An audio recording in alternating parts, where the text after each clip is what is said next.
stumbled on this when I was working in the World Bank actually in February 1996. World Bank here in Washington, D.C., this big international lending organization, big bureaucracy. And how did I get there? Well, I was actually born in Sydney, Australia. I grew up there. I studied psychology and law in Sydney, and good stuff, yeah. And I worked in a law office in Sydney as a lawyer, and then I went to Oxford University in England and studied some more law, and then I came to Washington, D.C., and I joined the World Bank. And I was a very left-brain, analytic kind of person. Clear, crisp, succinct, bottom line, that was me. And as you know, big organizations love that kind of person. So I climbed up the managerial ladder in the World Bank, and by February 1996, I was actually the director of the Africa region. Now, the Africa region handles about a third of the operations in the World Bank, so I'm beginning to think, hey, this is a pretty important kind of position. But then as things happen in big organizations, the scene abruptly changed. The president of the World Bank suddenly died, and my boss unexpectedly retired, and somebody else was appointed to my position.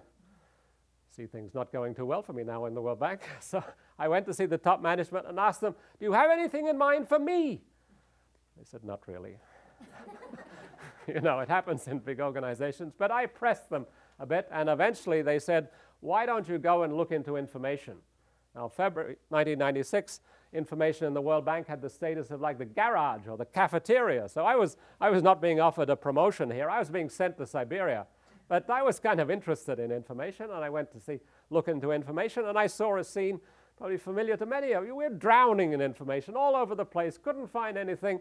I mean, a real mess, and we were wasting a ton of money on this stuff, and obviously we had to clean this mess up. But if we cleaned it up, we would still be the same kind of clunky, slow-moving, old-fashioned public sector lending organization. And people all around the world were asking, do we actually need a slow-moving public sector lending organization when the private sector is now providing all this finance to developing countries? Why don't we close the World Bank down? 50 years is enough. Let's put this old organization out of its misery.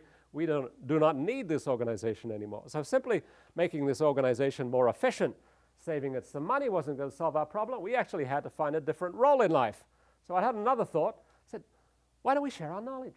We in the World Bank had tremendous depth and breadth of expertise in the organization. We had all sorts of different fields: agriculture, banking, finance, education, health, world expert. I mean, tremendous depth and breadth of expertise. But it was very difficult in February 1996 to find this out. If you knew somebody in the World Bank and you knew what they knew and you knew them well enough to have lunch with them, yeah, then you could find out what the World Bank knew about a subject. But if you didn't have that kind of access, you're out of luck. And if you're outside the organization, didn't really stand a chance. So I said, why don't we reverse that?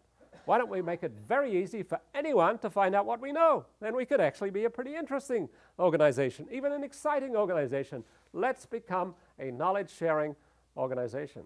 And I thought this was a pretty good idea, so I started trying to persuade my colleagues, let's become a knowledge-sharing organization. And my colleagues had a very clear answer for me. They said, Steve, this is the World Bank. We're a bank. We lend money. That's what pays your salary. Keep your eye on the ball. We are a lending organization. Didn't seem to work too well. So I said, well, how do consultants persuade organizations to change? Well, as you know, they have these wonderful 2x2 matrices, these boxes and arrows going like this. And so I got out some charts and showed them to the World Bank, and everyone looked dazed, couldn't understand what I was talking about. And then I thought, well, let's try something else. Let's try reason. So I tried things like a definition of knowledge management from a famous website, Brint.com. Knowledge management caters to the critical issues of organizational adaptation and blah, blah, blah. It's actually a wonderful definition. Only one thing wrong with it. It takes you 2 years studying the subject before you realize why it's a wonderful definition. So it was a way of communicating the idea, knowledge management totally useless.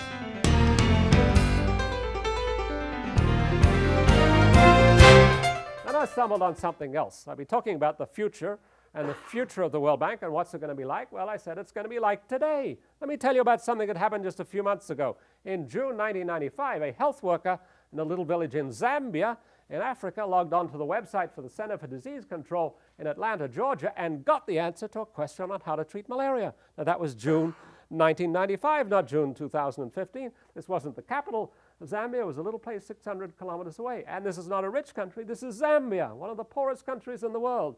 But you know, the most important part of this picture for us in the World Bank? The World Bank is not in this picture. The World Bank does not have its knowledge organized to share with all the millions of people who make decisions about poverty. But just imagine if it was. Just imagine if we got organized. Think what an organization we could become.